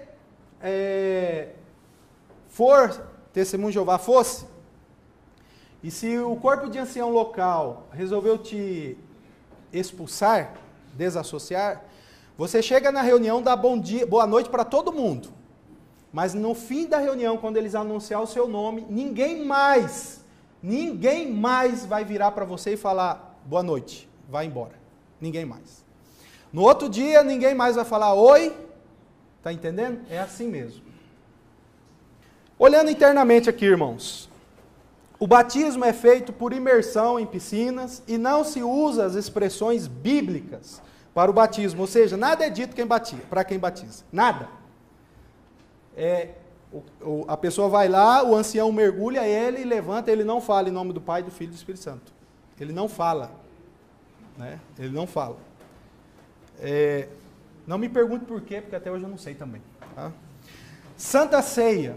Uma vez por ano, no dia da Páscoa judaica, né, que é lá no mês de Nisan, 14 de Nisan, com vinho e pão, com vinho fermentado, né, e pão sem fermento, eles então têm lá a Santa Ceia, que eles chamam de refeição noturna do Senhor.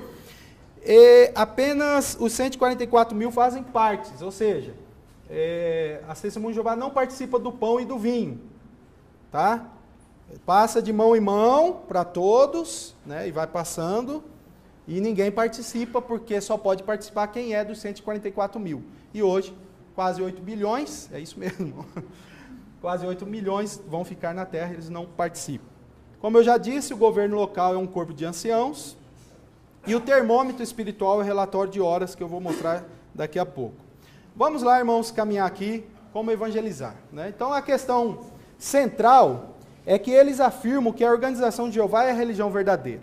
Tá? Então, quando você vai começar a evangelização com a Testemunha de Jeová, peça para ela fazer a seguinte afirmação. Qual é a religião verdadeira? Ele vai, primeiro, né, dar umas voltas, enfim, você sabe que ele vai fazer isso. E insista até ele dizer, não, nós cremos que nós seguimos a Bíblia, enfim. Então, hoje, irmãos, as Testemunhas de Jeová estão sendo orientadas a não entrar em debates. Então, cuidado, se apertar demais, eles vão cair fora, vão fugir mesmo, que essa é a orientação que eles têm recebido, né? Não querem ser questionados. Então, você precisa reduzir as tensões, para com esse negócio de orar, vem cá que eu vou orar. Se você quer que ele vá embora, tudo bem. Agora, se você quer ajudá-lo, não te aconselho. Então, aí vai ser um pouco difícil, vai ter que aceitar as publicações deles, os livros dele, né? Vai ter que se aproximar dele, leia, seja sincero, né? Leia, fala, não, eu quero ler um pouco, né? Então, procure informações e diga que gostaria de saber sobre o assunto e se ele poderia voltar em sua casa para explicar. Então, irmãos, o que eu vou mostrar agora para frente, não diga assim, eu soube que seu líder é falso profeta, que é isso, é isso, é isso. Não faça isso. Joga a culpa em alguém que você ouviu numa palestra lá no JMC, entendeu? Fala assim, olha, ele me disse algumas coisas horríveis. Então eu gostaria só de saber se é verdade, entendeu? Com isso, irmãos, você vai chamar a Testemunha de Jeová a entrar em contato com alguns fatos que elas geralmente não sabem com um olho menos, digamos assim, justificador, porque tudo que a liderança fez, eles justificam, tá? Então vamos lá ouvir com atenção, né? Lá eles. O caminho é tirar a fortaleza espiritual e psicológica que a liderança TJ exerce sobre ele, visando o senhorio de Cristo. Então vamos ver como. Então você tem que pensar nisso. Você tem que primeiro tirar esse senhorio deles, do corpo governante. Cristo tem que ser senhor daquela cabeça. O apóstolo Paulo fala lá em Coríntios que nós temos que levar cativo todo o pensamento a Cristo. Então pensa em evangelizá-los. Tá? Então, irmãos, datas tem um monte aí, agosto, tá? Todas essas datas foram datas que figuraram no passado para algum acontecimento que não aconteceu. Então você pode usar para ajudar eles a pensar uma coisa. Então, você vai notar o seguinte, quando você mostrar as falsas profecias que eu vou mostrar aqui, eles vão dizer assim, não, nós não somos profetas inspirados, por isso nós erramos, entendeu? Então, um profeta que não é inspirado pode errar. Então, por isso que nós cometemos alguns enganos. Já comece a pensar aqui, irmãos. Falsos profetas são inspirados para falar a verdade? São? Não são. Então, a testemunha não está conseguindo ver isso. Está percebendo? Eles falam que o corpo governante não é inspirado. Então, os erros deles, eles justificam dessa maneira. Só que eles não pensam espiritualmente, porque pensam, tem muitos inteligentes lá, não pensam espiritualmente que isso, obviamente, é o claro. Se não aconteceu, porque são falsos profetas. Tudo bem. Aí eles falam o seguinte, que essas datas não foram profecias, foram expectativas. Então, é bom pensar também que expectativa é esperar com ansiedade, ou marcar datas para a vinda de Cristo. Mais uma vez, a testemunha não consegue ver isso daí. Irmãos, uma lista aqui de falsas profecias, né? Veja aí, eu não vou ler tudo por causa do tempo, mas veja, eu vou só ler a data, 1874, né? 1878, 1881, 1914, 1914, 1915, 1918, né? As profecias em volta disso daí, depois nós podemos enviar para os irmãos que quiserem. Eu tenho um folheto intitulado As Testemunhas de Jeová São Vítimas, que eu tenho essas datas aqui, e continua a lista, né? Um é pouco, dois é bom, mas para eles 3 não era demais não, tá? Então, ó, 1920, 25, em 1941 eles falam de meses que faltavam por Armagedon, né? Em 1975, eles dizem que acabaram 6.000 anos de história humana, e que entre a data que Deus fez Adão e fez Eva, pode ter passado algum tempo. Então eles diziam o seguinte, que esse seria o tempo que chegaria o fim do mundo, depois de 75. Mas eles disseram lá, ó, a diferença envolve apenas semanas ou meses, não anos. Então, no máximo que ia aguentar o mundo era até 1976. Mais uma falsa profecia. Eles diziam também que quem nasceu em 1914 ia ver o fim do mundo. Eles abandonaram isso. No livro Nações Terão de Saber que eu sou Jeová, diz que o fim, a batalha do Armagedon, ia vir dentro do século XX. Passou o ano 2000, né? 2000 não chegará e passou aqui, né? Agora vamos lá, irmãos. A liderança TJ é profeta ou não? Eles disseram que não. Agora eu vou mostrar para os irmãos o que eles dizem. Os líderes dizem deles mesmos. A sentinela aí de 59, ó. Os fatos mostram que Jeová Deus usa que? A sociedade torre de vigia para tornar conhecidos os fatos a respeito da vindicação do seu nome, concernente ao Armagedon e sobre o seu reino estabelecido. Então, a liderança diz que Jeová usa a torre de vigia, não é eu, a liderança. E olha aqui, a liderança ainda diz, em um encadernado, irmãos, que eu tenho a cópia, mas não identifiquei a data, mas se alguém duvidar, ligue para o reverendo Ageu, que depois ele dá o jeito aí, tá bom? Nessa sentinela que eu tenho, irmãos, eles disseram, o Espírito Santo de Deus, quando derramado sobre o restante do Israel espiritual, na linguagem deles é o corpo governante, os ungidos, só pode causar ou induzi-lo a profetizar ou pregar a verdade do próprio Deus. O Espírito de Deus não permitiria ninguém profetizar falsamente, pregar mentiras e erros sob o disfarce da religião. Eles disseram isso. Eles estabeleceram isso. Eles colocaram que um verdadeiro profeta e um falso profeta seria diferenciado por aquilo que predisseram. E quantas datas eu mostrei? Pelo menos 12. Aguenta aí.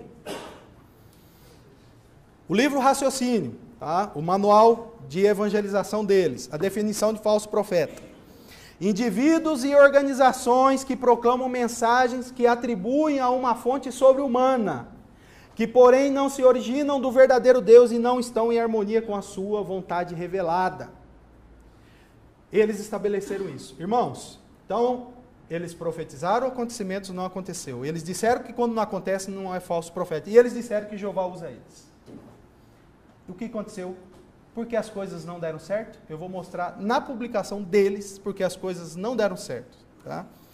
No livro Paraíso Restabelecido, observe exposta a hipocrisia religiosa. Jeová, o Deus dos verdadeiros profetas, envergonhará todos os falsos profetas. Presta atenção. Quer por não cumprir a predição falsa de tais pretensos profetas, quer por cumprir suas próprias profecias de modo oposto ao que os falsos profetas predisseram. Os falsos profetas procurarão ocultar seus motivos de sentir vergonha por negar quem realmente são. Eles foram envergonhados por Jeová, o verdadeiro Deus, tá? Porque o verdadeiro Deus não fez nada do que eles predisseram e fez tudo ao contrário do que eles predisseram. E eu estou usando aqui o que eles disseram. Tá? Então, mais uma vez, não é problema nosso, né? Mas, irmãos, apesar de 12 profecias, eu falo brincando, ainda existiu, tá? A última profecia, né? Deve até virar filme, né? A última profecia. Ó, presta atenção, no ano 2000, a sentinela disse aí, ó. Tem que entender, viu? A maioria dos membros do restante ungido são bem idosos, e o número dos que são genuinamente ungidos tem diminuído com o passar dos anos. Alguns desses escolhidos de Cristo ainda estarão na terra quando começar a grande tribulação. Presta atenção, segura essa informação. Ainda estarão na terra. Ó, a chamada celestial, isso é, para completar os 144 mil que vão para o céu, desde os dias dos apóstolos, findou-se em 1935. Essa data já tinha sido mudada, mas eles diziam o seguinte, ó, olha aqui, irmãos. Em 1935, fechou a porta no céu, não vai ter mais ungido. Acabou os 144 mil, as vagas estão completas. Eles diziam isso, tá? Ok, irmãos, lá no período, 55 mil, mais ou menos, 1935, participaram dos emblemas, ou seja, 55 mil menos 144 mil, esse restante foi desde os dias dos apóstolos, tá? Então, 55 mil em 1935 eram os ungidos. Ok. No ano de 2000, havia cerca de 8.600 participantes da ceia, da refeição noturna. Então, presta atenção. Em 1935, tinha 55 mil. Em 2000, 8.600. Está caindo, né? Porque eles estavam envelhecendo, né? Obviamente. E eles disseram que antes de morrer o último, ia vir o quê? A grande tribulação, o Armagedon. Então, se nós fizermos uma conta, já que é contado quem participa, então mais ou menos vamos colocar 15 anos. Então, no ano 2000, provavelmente a maioria teria aí cerca de 80 anos. Ok. No ano 2005, eu escrevi para a Torre de Vigia. Irmãos, a sentinela profetizou isso, né? E se isso não se cumprir? A resposta que eles me deram, que depois você pode conferir no índice TJ, que tem lá 2 cartas minhas, eles disseram o seguinte, que não era para eu me preocupar com isso, se certo assunto está certa ou não, pois não sabemos se isso mudará no futuro e, por certo, a promessa de Deus se cumprirá, mesmo que não seja da maneira que esperamos. Olha só, os camaradas são espertos. Tá? Falou, não se preocupa com isso não. Como não? 12 datas, gente. Não tem como não preocupar com isso. Mas não se preocupa com isso não. Mas estão morrendo, os ungidos estão diminuindo o número, o fim vai vir antes. O que aconteceu, irmãos? Em 2007, olha que curioso, fantástico, eu não sei o que aconteceu. Em 2007, o que eles fizeram? Sabe a data de 1935? Eles falaram que era para esquecerem aquela data. Ou seja, a porta do céu se abriu de novo. E aí, curiosamente, o número dos genuínos ungidos que estava diminuindo, a partir do ano 2007, começou a subir. Já está para 3 mil, daqui a pouco eu não sei onde vai. Vai ter que ser 144 milhões, porque não vai parar mais. Não vai parar. Mas, irmãos, apesar da brincadeira e da ironia, este é um fato profético, que eles mostram que eles não aprendem quebrando a cara, não. Não aprende. É só aparecer um novo corpo governante, eles vão tentar. E eles fizeram algumas mudanças aí doutrinárias no passado, só para citar algumas, irmãos. Eles já proibiram vacinas, transfusão de sangue não era proibido, né? Cada um podia decidir por si próprio, mas a partir de 61 ia ser expulso, quem passa a ser expulso, quem aceita o sangue ou doa. As frações de sangue eram proibidas também, até pelo menos em 90. Serviço militar alternativo também era proibido. Então, por exemplo, eles não servem o exército. Alguns estados, alguns países, aliás, propunham, então vão pintar alguma coisa, vão servir de outra maneira. Eles mesmo assim não aceitavam o serviço alternativo e ficavam presos em alguns países. Mas em 1996, houve uma nova luz aí, novamente, né? E Eles liberaram. Depois também transplantes de órgãos. Aliás, antes, né? Transplantes de órgãos era considerado como canibalismo. Tá? Sabe-se que uma pessoa morreu por falta de transfusão de rim, né?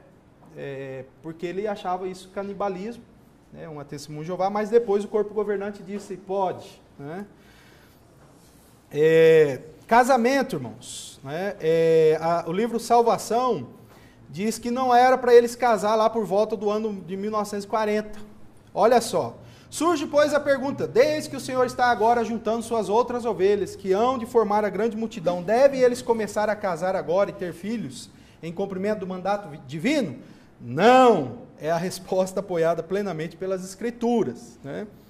Por que falaram isso? Visto que o fim estava próximo, para a década de 40, em 1939, o líder máximo, né, o Rutherford, emitiu essa ordem. Né? Rutherford era o chamado juiz Rutherford, né? Ele, depois lendo um livro, a esposa dele tinha um problema mental e não vivia com ele. Então eu julgo que ele, com esse espírito possessivo que ele tinha sobre a testemunha de Jeová, e ele não podia usufruir a vida conjugal, ele inventou essa lei aí que o fim estava próximo e que era para os jovens esperar, porque mais alguns meses o fim vai chegar e aí vocês casam no novo mundo. Enquanto isso, vocês vão de casa em casa vender os livros da Torre de Vigia. Era essa a ideia dele. Caminhando aí para os finais, irmãos, mostrando aí algumas imagens, tá? Esse é o Russell, né? Um personagem que falhou, né, em persistir na igreja e acabou produzindo, né, algumas doutrinas tristes, né? Bet Sarim, Casa dos Príncipes, em Hebreus. Isso aqui não é piada, tá? Foi construída para receber os patriarcas. Olha aqui. Rutherford, aquele que eu acabei de citar, ele disse que em 1925 os mortos ressuscitariam. Não aconteceu, mas ele disse que ele só errou no 25, mas estava pertinho. E ele falou, como prova, ele pegou o dinheiro da Torre de Vigia e falou, vamos construir uma mansão, que vai chamar Casa dos Príncipes, para receber Abraão, Davi, Sansão, vou construir para provar que eu creio nisso. E ele construiu essa mansão, ele morou nela, né? Falam brincando que um morador de rua chegou lá falando que era Abraão, ele fechou as portas, falou que não aceitava, né? Mas, irmãos, há até também a seguinte ideia, isso está na escritura da casa inicial, quando eles construíram. Isso aqui não é piada não, tá, irmãos? É sério. Tá? Embora pareça ser, mas é sério. Eles construíram. E aí é dito assim, ó, você quer uma prova de que a Torre de Vigia é uma organização de falsos profetas? Tá aí, ó, construída. Hoje não é mais da Torre de Vigia, e na escritura inicial dizia que era a prova perpétua de que os patriarcas iriam morar na terra e ia morar nesta casa aí que Rutherford morou. Tá? Gostaria de sugerir aqui, irmãos, 4, né? 4 aí. 3 livros, aliás, né? Um site e 3 livros, tá? Tudo que você quiser saber a respeito das testemunhas de Jeová está aí nesse site, tá? indicetj.com, tá? Tem tudo. E 3 livros que você não pode deixar de ter, se você quiser aprofundar no assunto Testemunho de Jeová. Raymond Franz escreveu o livro Crise de Consciência. Raymond Franz foi membro do corpo governante, os mandantes, por 9 anos, e ele revela como que era, né, as suas decisões. Então, Raymond Franz, Crise de Consciência, tá? Crise de Consciência. Depois, o livro do pastor Ezequias, da Assembleia de Deus de Jundiaí, é uma dissertação de mestrado no Mackenzie aqui, tá? O pastor Ezequias é provavelmente a maior autoridade sobre esse testemunho de Jeová no Brasil, e essa dissertação dele aí é algo fabuloso, tá? Então não deixe de ler, não tem como você saber tudo sobre esse testemunho de Jeová se você não ler esses livros. E do Aldo Menezes, irmãos, Testemunho de Jeová, né? Esse livro, antigamente era Por que abandonei as Testemunhas de Jeová? Então, depois saiu uma outra edição. O Aldo Menezes foi Testemunho de Jeová e ele tem uma abordagem doutrinária, né? Ele pelo menos no que tem demonstrado no livro, ele tem o pressuposto reformado, então ele avalia todas as doutrinas das Testemunhas de Jeová de forma muito interessante. Muitos dos meus argumentos aqui foram baseados nesse livro também, tá? Então, vale a pena você ter esses 3 livros, você precisa ter esses 3 livros, tá? A sede mundial lá nos Estados Unidos, né? Lá em Brooklyn, Nova York, é uma parte do complexo de prédios que eles têm lá, muito grande, né? E aqui uma parte em Tatuí, né? Onde tem o chamado Betel, que são as suas gráficas, né? Aí é só um pedacinho, irmãos, porque o complexo é enorme, né?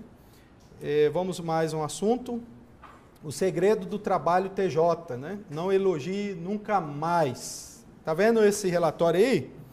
Então, o dia que você fala assim, olha, eu não concordo com as Testemunhas de Jeová, mas eu admiro o trabalho deles. Você admira? Você não sabe como é lá dentro esse relatório aí, viu? Esse aí é o termômetro espiritual. Você está vendo lá? Nome, relatório de campo de tal mês, a data que o camarada trabalhou, quantas horas, se passou livros, se fez visitas. E é o seguinte, chegou o fim do mês, você tem poucas horas, você é um TJ fraco espiritualmente, tá? Você tem muitas horas, você vai ser mais forte. Eu quero ser servo ministerial, ancião. Então enche de hora isso aí, porque quem não tem muita hora não vai. Então, quem não faz hora fica inativo e é um horror, né? Uma testemunha de Jeová ficar inativa. Então está aí o segredo que você acha, né? Elogio.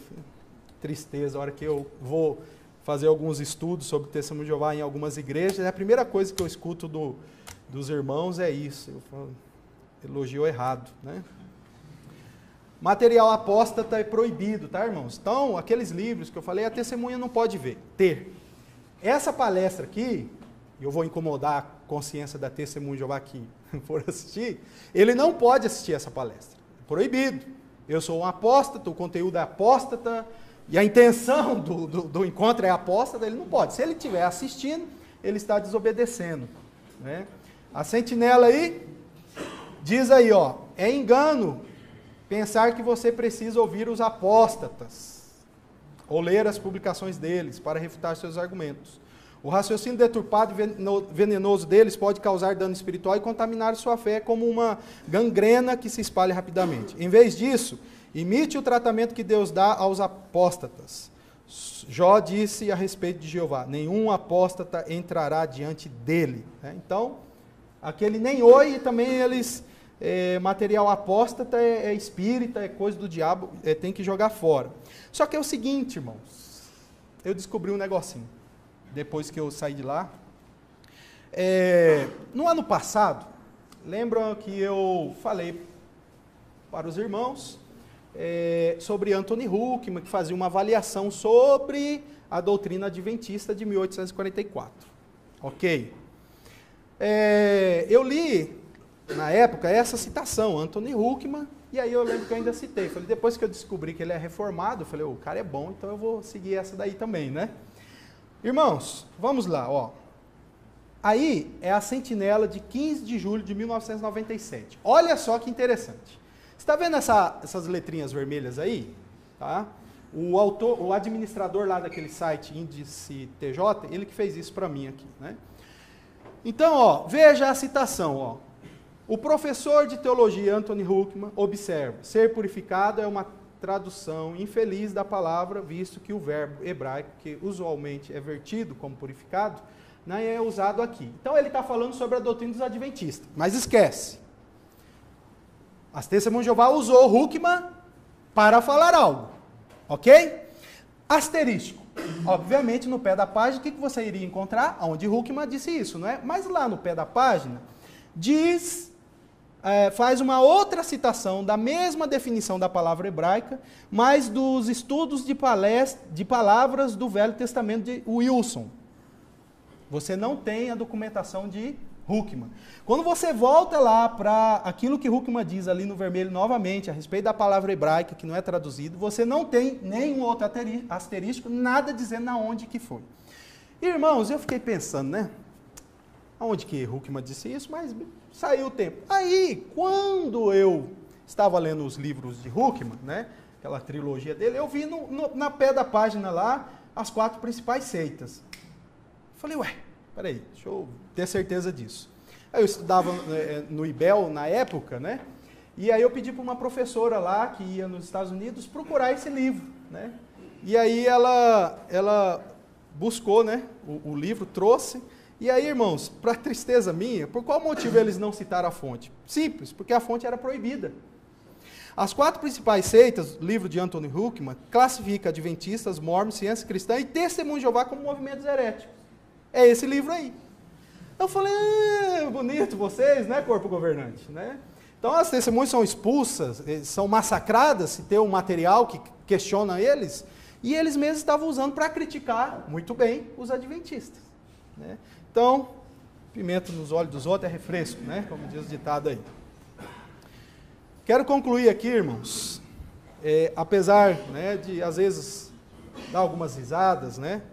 As testemunhas de Jeová são vítimas, tá? Elas são vítimas de uma liderança que se coloca como representantes de Jeová, mas estão bem longe dessa afirmativa. Precisamos evangelizá-las com amor, sabedoria, verdade e persistência, tá? Eu espero que Deus te dê essa graça e sabedoria para que da próxima vez você tenha mais paciência, né? E comece então a evangelizar as testemunhas de Jeová, né? As testemunhas de Jeová são preparadas, treinadas para conversarem, tá? Eles têm um manual de evangelização, eles são semanalmente preparados, ensaiam, os seus anciãos são qualificados, são treinados, esmiuçados, todos, tá? Há uma ou outra escola especial para os anciãos, pioneiros e servos ministeriais, que intensifica mais o preparo, mas todos eles, tá? Então é o seguinte, irmãos, o dia que nós quisermos alcançar, nós vamos ter que pensar de forma mais geral como as seitas pensam, né? Mas nós temos que aprender. Não, não temos que aprender nada com eles, só que é o seguinte, nós não preparamos o nosso povo, nossa igreja não prepara, tá? Nós precisamos repensar isso, irmãos, precisamos mesmo, tá? Citando de forma rápida, aqui tem irmãos que fizeram o IBEL, estudaram lá 3 anos, vão estudar aqui mais 4, depois recebem uma chance de fazer um mestrado, doutorado, mais ainda, e os nossos presbíteros? E os nossos diáconos? E os líderes de sociedade, presidentes de sociedade? O que estão aprendendo? Nós nem sequer temos ainda na mão do nosso povo a Confissão de Fé de Westminster, que pelo menos isso, misericórdia, que Deus tenha misericórdia, viu, irmãos? Pudesse ser imprimido em forma de revista escola dominical, distribuído. Os pastores são tão bem preparados, poderiam pensar, não, eu vou fazer da minha escola dominical um seminário, sabe? Ensinar meus crentes. Precisamos acordar, irmãos. Então eu peço para os irmãos, oremos para que Deus desperte. Porque o que nós estamos vendo aí não vai fazer nada, irmãos. Congresso aqui, clínica ali, não vai resolver, irmãos. Se nós não começarmos no Brasil inteiro, em todas as igrejas, pelo menos a nível de presbitérios, um projeto educacional, entendeu? De preparo de evangelização doutrinária, nós, irmãos, vamos continuar apenas, sabe, fazendo o quê? Aqui, ó, fazendo essa palestra, tá? Fazendo.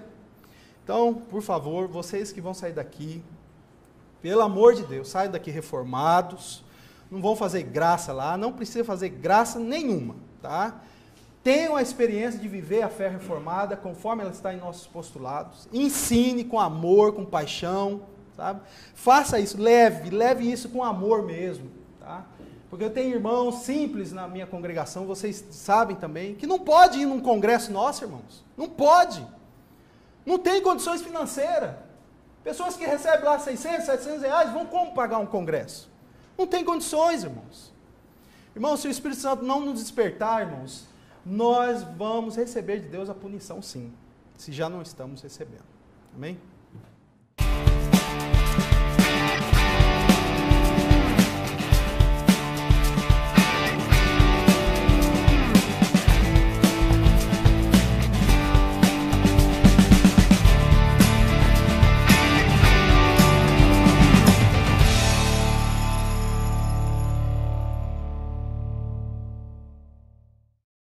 não Cristo, em que habita toda a plenitude da divindade. Então, se nós temos um Senhor tão completo, tão sábio, tão cheio de riqueza, aonde nós vamos buscar sabedoria?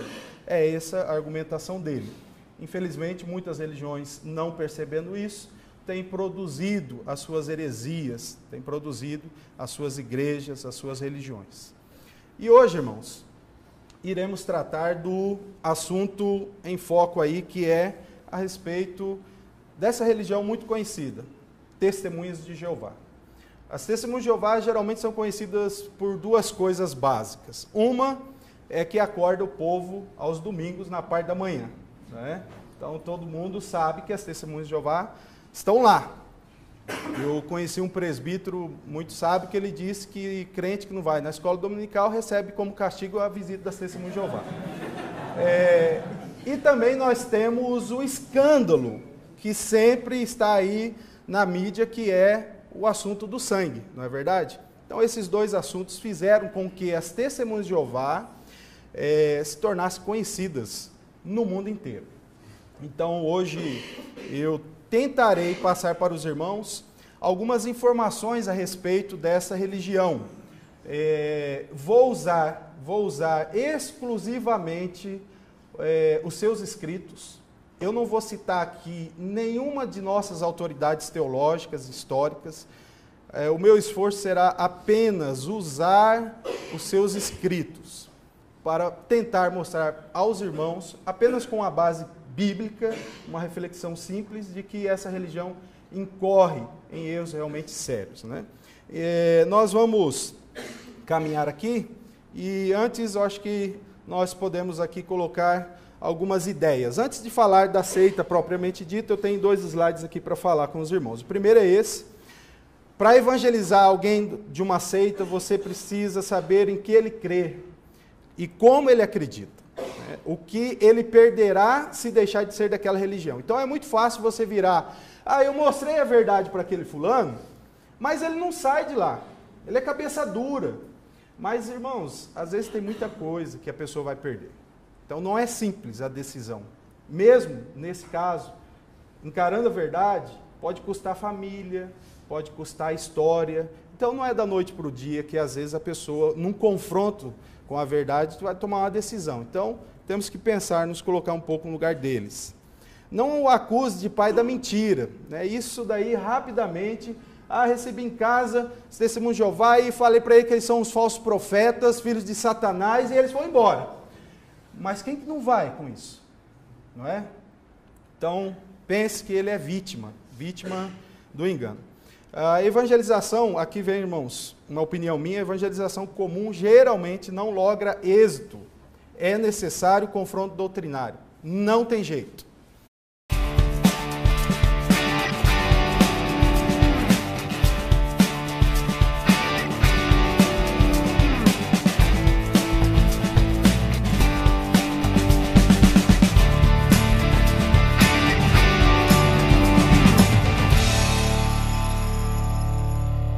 Cumprimento os irmãos com a graça de nosso Senhor Jesus. Já encrenca, todo mundo gosta de assistir, né? Para mim é uma alegria, irmãos, participar com os irmãos mais uma vez deste evento que é ousado, na verdade, né? Existe hoje o politicamente correto e agora já tem também o religiosamente correto. Não falar de ninguém, não falar de nada, e ainda diz que consegue pregar o evangelho assim. E que Deus abençoe a congregação do JMC por aprovar esse tema específico, né? Então é a continuação do primeiro semestre do ano passado, né? E que Deus possa te dar o talento de entender, né, bem as coisas que foram apresentadas aqui durante a semana. Abra, por favor, aí sua Bíblia, na carta aos Colossenses, para que nós possamos introduzir aqui aquilo que iremos falar. Mais uma vez, para mim, uma honra, em especial o reverendo Onésio, né, que tem um material sobre as Testemunhas de Jeová, bem extenso, Então, o reverendo Onésimo, não está o senhor permitido fazer perguntas no fim, por favor. E Deus abençoe, né, o seu trabalho me edificou muito, tá? Qualquer semelhança aqui é plágio, tá bom? Colossenses capítulo 2, versículos do 8 ao 10. Eu convido os irmãos a lerem, por favor, esse trecho. Cuidado, Colossenses 2, do 8 ao 10. Eu não falei? Colossenses 2, do 8 ao 10. Todos juntos, por favor.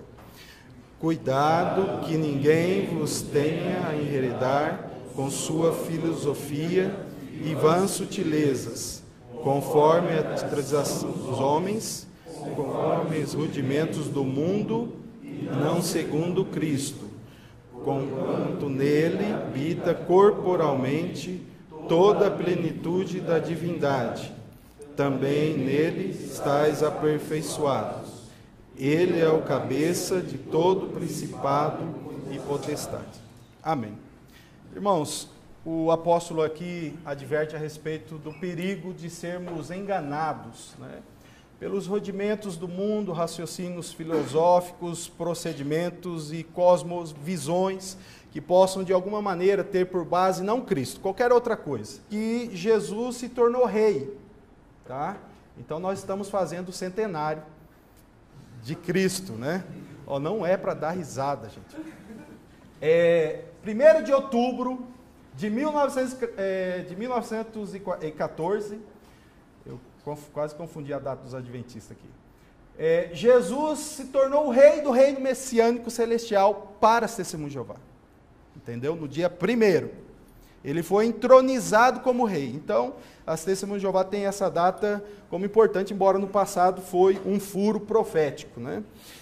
Com o tempo, os seguidores, que eram os estudantes da Bíblia de Russell, eles mudaram quase toda a doutrina de Russell, remarcando outras datas e novas doutrinas. O nome oficialmente foi adotado em 1931, antes eram estudantes da Bíblia, desde 1931 esse grupo aí passa a identificar, por quê?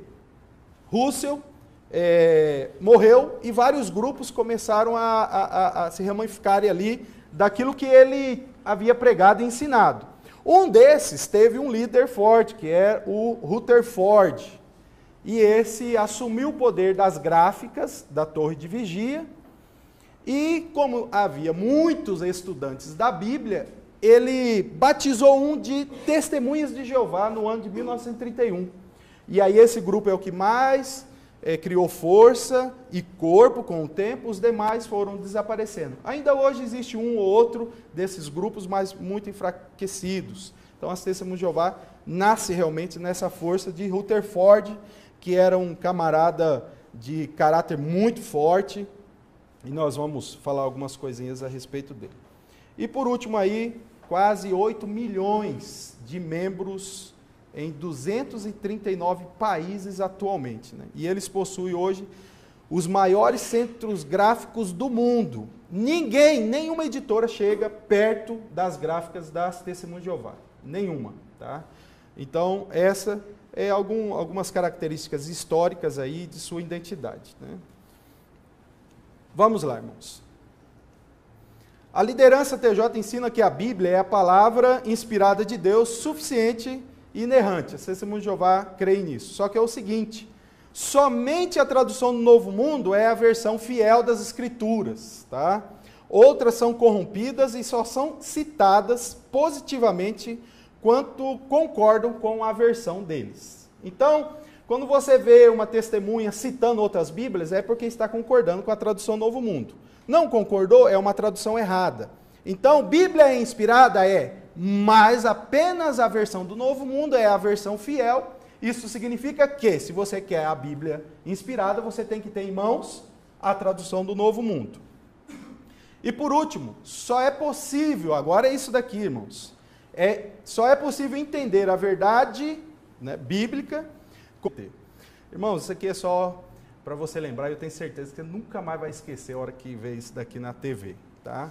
Esses 3 aspectos aqui, irmãos, são aqueles que eu considero essenciais para identificar uma seita. Primeira letra, salvação.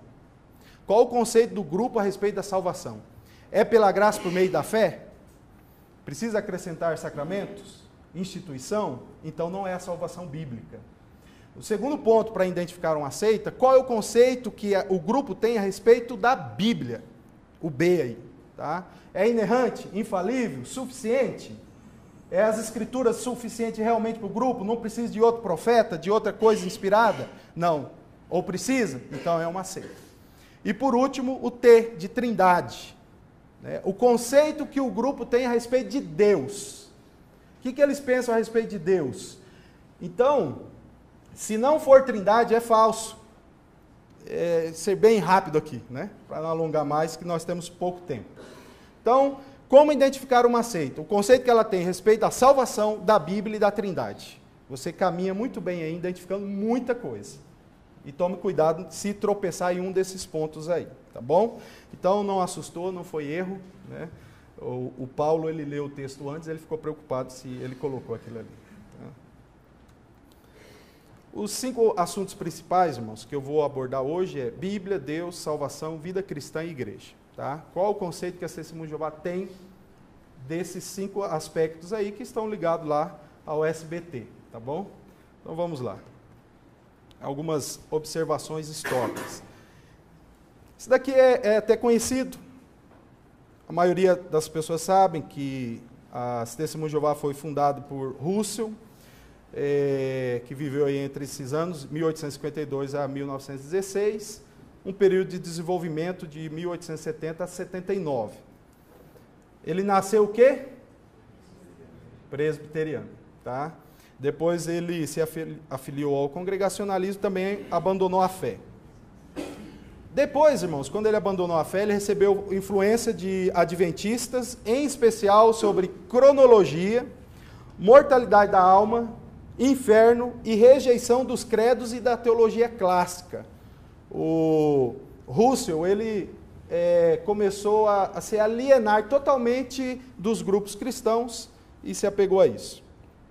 A mensagem mais conhecida de Russell foi que em 1914 iniciaria o fim dos tempos dos gentios e provavelmente o fim do mundo estaria ali próximo, né?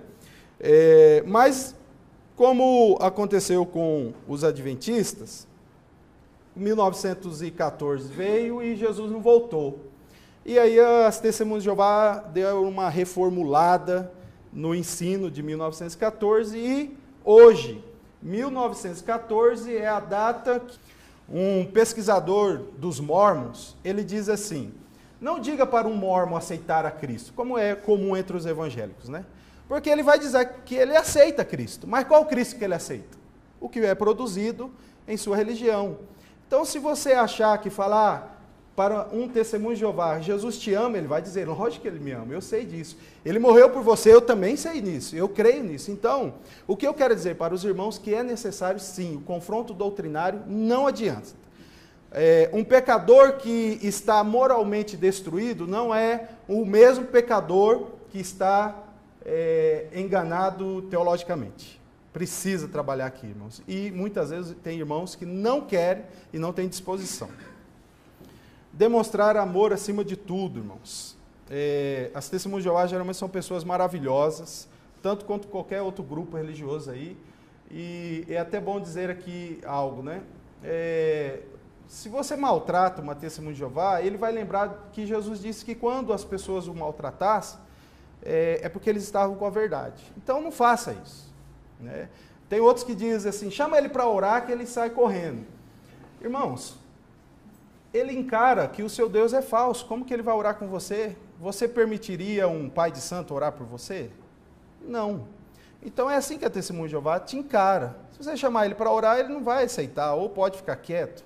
Então tome cuidado com esse tipo de abordagem que não vai ajudar muito. Eu estou dizendo sobre Testemunha de Jeová, mas em especial qualquer outro grupo. E estudar bem a Bíblia, viu, irmãos? Teologia sistemática e orar. É lamentável que às vezes nós vemos crentes, e aqui vai o meu recadinho, tá?